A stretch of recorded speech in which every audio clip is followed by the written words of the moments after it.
Hi, my name is Mr. Brash. I teach computer science and mathematics, and I've been doing some videos over the last little while on YouTube here, and I'd like to talk about variables, arrays, and 2D arrays. And actually, this all came about because I really wanted to make sure that people understood how to deal with 2D arrays. I mean, that's the big one that I think a lot of people have trouble with. So eventually we're going to get to that. I'll have different timestamps available so you can sort of jump around in this video. And there's not really a lot of scripting here, but I'm going to do the best I can. So this cute little guy over here is Mr. Squirrel. He tends to follow me on my lessons, and away we go. All right, so a variable, or something that can hold data, if you've got any practice in programming, you would know what a variable is. And I sort of tend to think of a single variable as a jar or some sort of package, some sort of thing that can hold stuff. So I've got this single variable and I've got this jar, just a mason jar or something like that, right?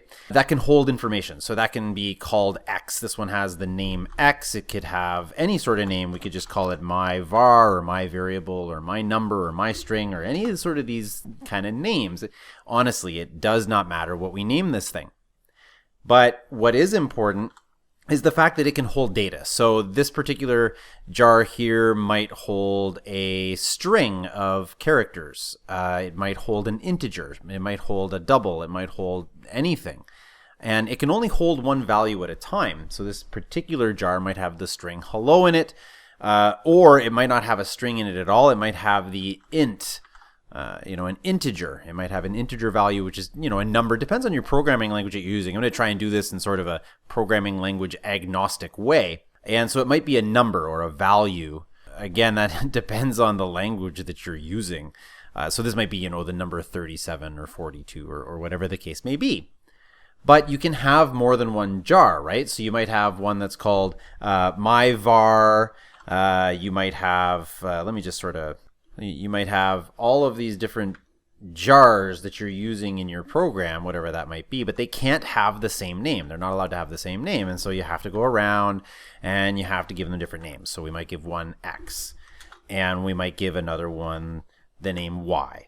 Or, more meaningful names, hopefully. Perhaps one is Velocity. It's a video game, right? Something like that. And so when you're dealing with these variables, at some point, you're going to need to contain other information that collects together and is kind of the same thing. So I'll try to give you an example here. What if instead of the letter Y over here, there we go. What if this was telephone numbers or people or something like that?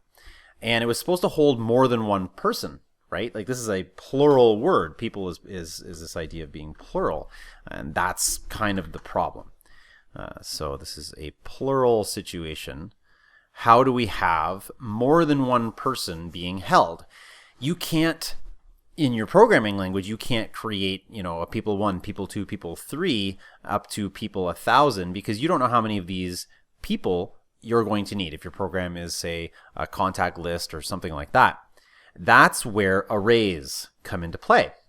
So I like to think of an array as like a shelf. And this shelf can hold more variables than just one. It can hold a variable A, a variable B, a variable C, a variable D, E, F, G, blah, blah, blah, blah. The only thing is, how do we talk about these variables? What can we do with those? So we might give that array a name, something like my array or something like that. How do I ask for my array, but this particular variable here? And these variables, again, they'll probably contain information. So this variable here might have the number 5 in it. This might have the number 42. This might have the number -7. And if you're on a loosely typed programming language, it could be strings as well. So this one might have the letter H or something like that, or in this case, 0 or even null. It could be, not a thing. But because we only have 26 letters in the alphabet, I can't say my array A, my array B, my array C. So instead of A, B, and C, what we do is we give them an index, like an address of your house. So on the shelf, this jar is in position 0. And we do position 0. We started 0 instead of 1 in computer science, mostly due to binary and the fact that 0 was actually a thing in binary.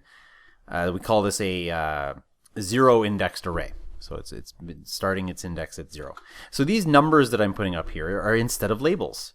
Because technically speaking, we have an infinite number of numbers instead of the alphabet. We could do A, B, A, C, but that gets really gross really quickly. And then we can't do anything with, like, how do you ask for jar AA to AD, for example. But it's easy to ask for jar 42 to 47. That's stuff that we can actually ask for. So instead of giving a string name to these variables like x, myvar, velocity, or people, we give the entire shelf a name. We give the entire shelf some sort of name. In this case, my array happens to be the name that I've given it. And then we can talk to the individual jars on the shelf. And we kind of have to think of them as from left to right. And if we wanted to add another jar, that's actually not out of the realm of possibility, we could just go ahead and add another jar. So I could just say, okay, now I need another jar, and that jar needs to have a new address. We can't have two jars with the same address. That wouldn't make any sense. You wouldn't want two houses with the same address. That would be really hard to deliver mail. Now this allows us to do all sorts of things. Ultimately, the point that I'm trying to make here is sort of that it allows me to talk about the array using its address. So I could say, okay, I need my array at address 2 for whatever particular reason. And what that would do is that would actually give me the value -7. It would go to my array, which is this variable here, this shelf. And we go 0, no, 1, no, 2. Yes, that's the address that I want. And it spits out a -7. And so this allows me to do something else. This allows me to do what's called iterating. So what we can do is we can iterate through the array, which really just means go through the array. So we can pick a starting point. Typically you would start at 0.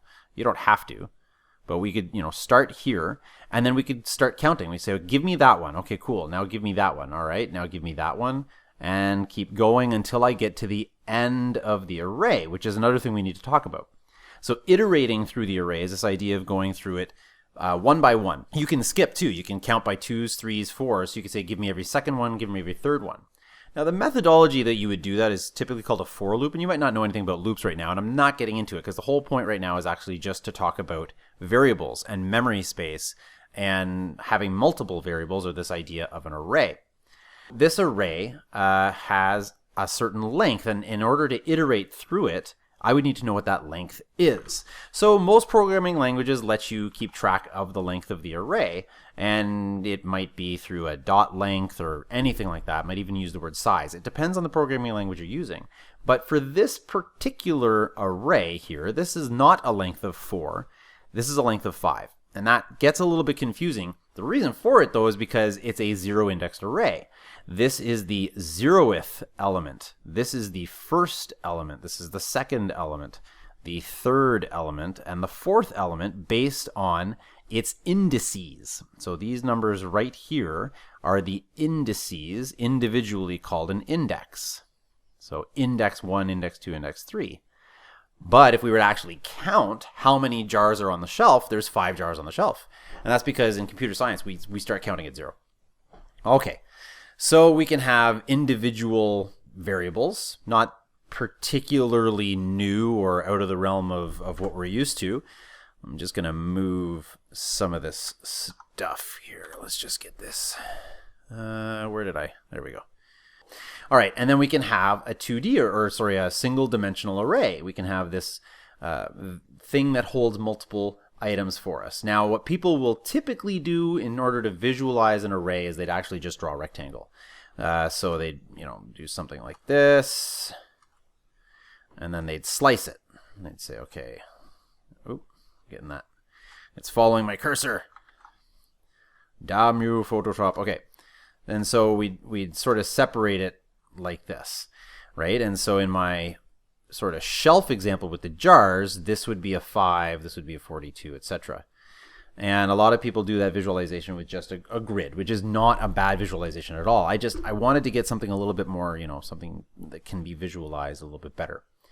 And these jars that are on the shelf can't be reordered, and I think that's where my example here sort of falls to pieces. We wouldn't want to move the jar with number 4 over here so that it says 0, 4, 1, 2, 3 or something like that. Okay, and then that's how we talk to an array. We ask it for its address or its index. So that right there is an address. It's not actually called an address. In computer programming, we call that the index. The index, and so multiple indexes are indices. So that's a single dimensional array, just a simple array that can hold all sorts of information for us. Maybe it's people, maybe it's telephone numbers, anything like that. But what if we need to hold more? What if we need to hold their name, their first name, their last name, their phone number, their home address, all of these sorts of things for a contact list? Or maybe it's points on a graph, or maybe it's pixels on a screen, or anything like that. Sometimes we need to go further. We need some sort of more in-depth way of holding on to data. And that's where 2D arrays come into play. So this idea of a two-dimensional array is more like a bookshelf. So instead of just having one shelf, you'd actually have several, shelves available to us. So we might say my shelf, or my 2D array, and we would create a memory space that not only has room for jars on one shelf, but has room for jars on other shelves downward like this.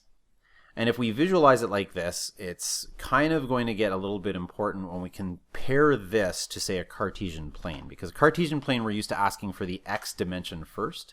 But in this case, we're not going to be doing the x dimension first. We're actually going to ask for the y dimension. So the first thing we need to ask for is which shelf is the jar on that you need. Okay, that's the first dimension. First dimension. The first dimension is which shelf. And sort of synonymous with which shelf is like saying which array. So which array are you asking for?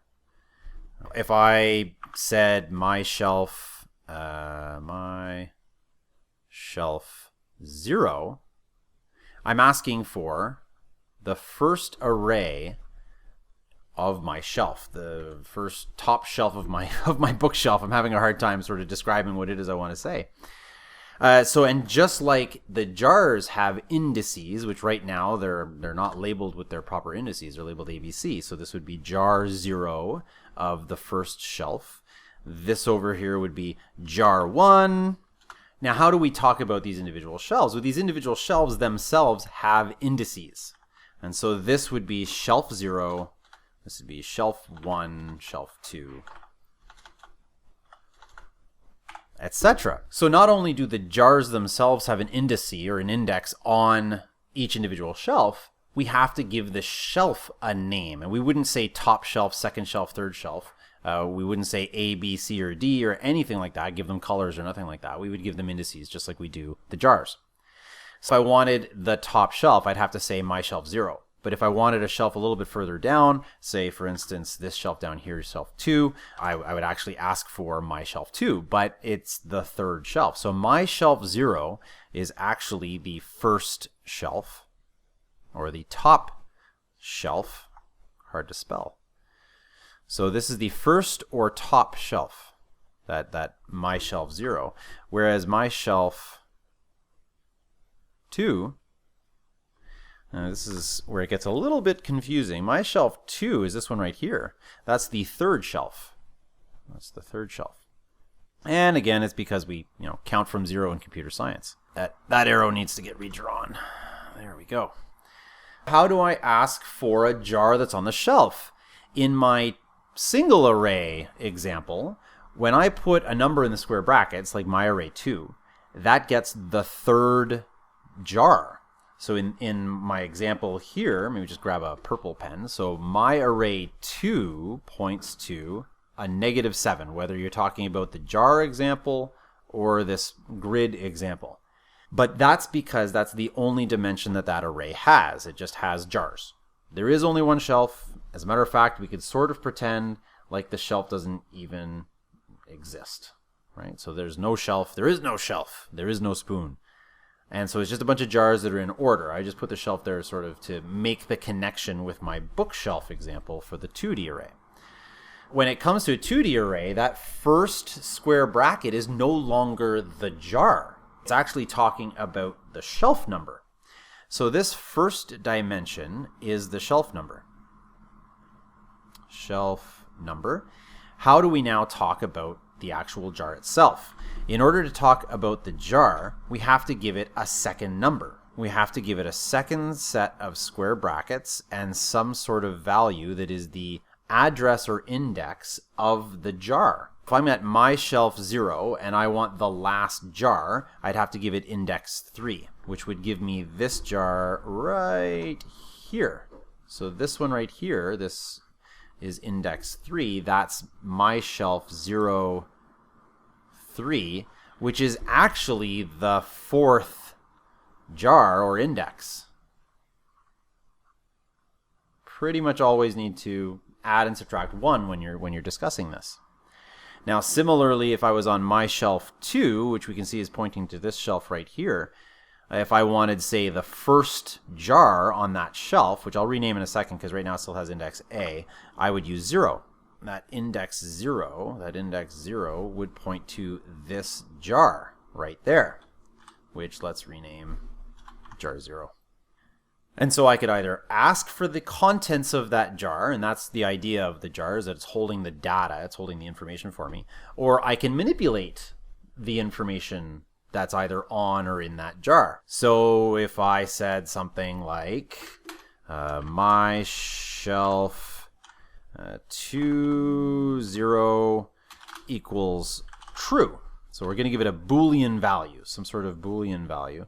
If that's the code that I'm putting in, my shelf 2, 0 equals true, then what ends up happening is the value inside my jar, inside that location of that shelf, so it goes, okay, where's shelf number 2? Here's shelf number 2. Where's jar 0? This is jar 0. Set it to true. So I'll just put a T in for true. Use a better color. There, T for true. And then we could manipulate that or use it, reference it, ask for it, change it, all of that kind of stuff. And you can also notice, and I did this on purpose, that the shelves or the arrays do not need to have the same number of elements in them. Some programming languages you do. Some programming languages don't let you change that.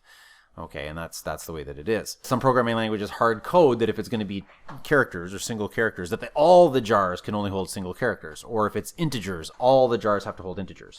Programming languages like Python or JavaScript, they don't care about that. The garbage collection and all of the stuff that happens in the background of those languages, because they're such high-level programming languages, that all gets taken care of that for you. But if it was C++ or something like that, it's such a low-level language that if it's ints, and that's all there is to it. So this gets translated to what we know of as a matrix. So if I had the same number of jars, and if I started putting numbers in these jars, so if I started saying 3, 4, 5, 2, 1, -2, 6, 8, for example, and let me just hide that 4th jar. So let's just say we have these 2 shelves right now, just sort of pretending. So this would sort of translate, if we're no longer using the shelf and jar analogy, this would translate directly into a matrix. So this would be a 2x4 or 4x2, depending on how you read matrices, whether it's row first or height first or column first or whatever. So here's this idea of a matrix, and this is where it compares 2D arrays to matrices. But really all that is it's an array. I kind of got all kerfuddled there. Okay. And that array contains the numbers 3, 4, 5, and 2. Those are at indices 0, 1, 2, and 3 respectively. This is the 0th array. And then I have a first array, or a 1th array, and that one also contains items, and it contains the items 1, -2, 6, and 8. And this is how we have to visualize it or reference it or discuss it in programming or in a programming language. And that's the difference between a single variable, a single dimension array, and a 2-dimensional array. Now when it comes down to looping through them, referencing them, stuff like that, that takes practice. That's not something that's going to come from just watching a YouTube video. Get out a programming language of choice, use a tool, whatever tool it is you want to use, and actually start iterating through and looping through and figuring out what happens when I use only the first indice, so the first index element or address or whatever right there, because that's the array number or the shelf number in my example. That's not going to give you a single variable. That's going to give you a whole bunch of them, a whole bunch of values. It's that second one that gives you the individual value. And being able to recognize that it's actually the y value first. My picture here is getting really kind of cluttered. This, which we call sort of the row number, row 0, row 1, row 2, row 3, row 4, that's your y values. And then the columns, column 0, 1, 2, 3, those are your x values.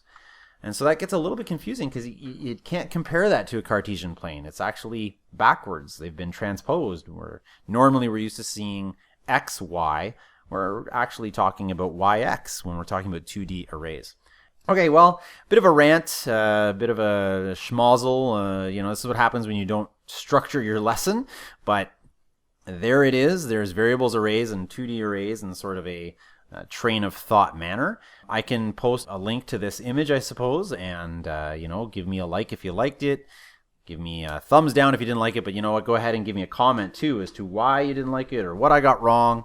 If you're a championship programmer and I said something you disagree with, just let it go. This is for high school kids.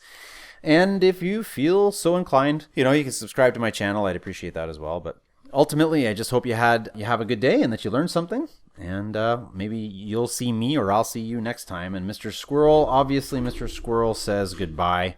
And hopefully you'll see him again soon. Take care. Bye.